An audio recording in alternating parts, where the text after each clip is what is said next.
Hong Kong SL government will announce and promulgate it for implementation here, and then at that point I and my colleagues will try our very best to answer questions, especially on the arrangement in implementing this national law. And this morning, as usual, I would like to update you on the Employment Support Scheme, ESS. Now, we have already vetted more than half of the applications. This week, there are the fourth batch of applications, and for employers to receive the subsidy, there are 11,044 employers. And as usual, well, because there's a public holiday tomorrow, at the beginning of next week, these employers will receive wage subsidy exceeding $6.3 billion.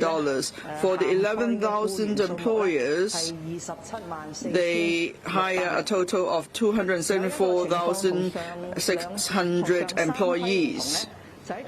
And for this batch is different than the other three batches, is because there are more medium-sized to large employers. Now, I said before, for the second and third batches, for employers employing less than 50 employees, they accounted for the majority, 98%. In other words, only 2% of the employers hired more 50 or more employers. But in the fourth batch, we found that these employers accounted for 8.3% of the total. So that means for the larger businesses, they submitted their applications at a later stage. Because there are more larger employers in this round, so of course the amount of subsidy would be larger. It's on average more than $500,000 per application. And for the first three batches, the average was about $210,000 per application, so it's an increase of 1.5 times. And then there will also be 10,000 self-employed persons who will receive the one-off $7,500 subsidy next week. Now, there have been fourth batches, and as I said, by now we have vetted more than half of the, the four batches covered more than half of the employers because we've now dealt with 170,000 employers.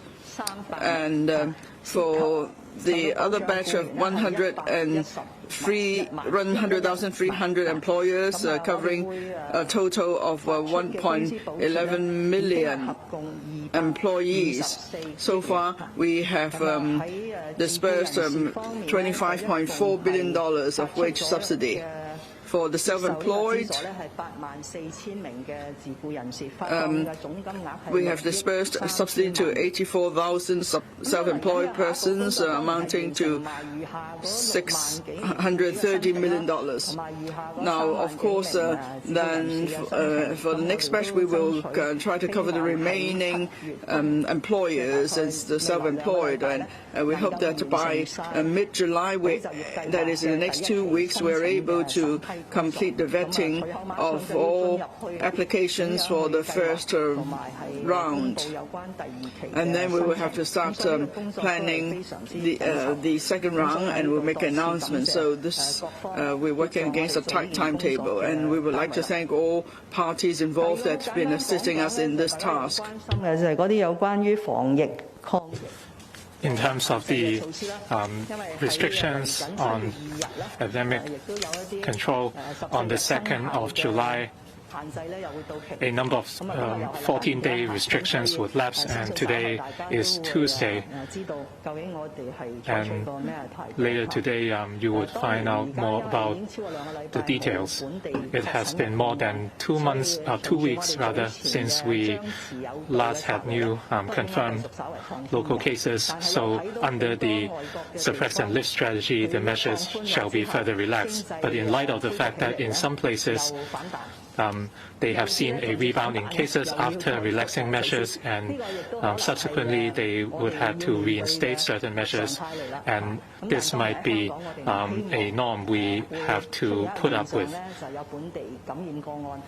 We certainly do not want to see a hike in local cases in Hong Kong, which would mean measures having to be reinstated, so we would have to strike a balance. Later today, we would find out more about details of these measures.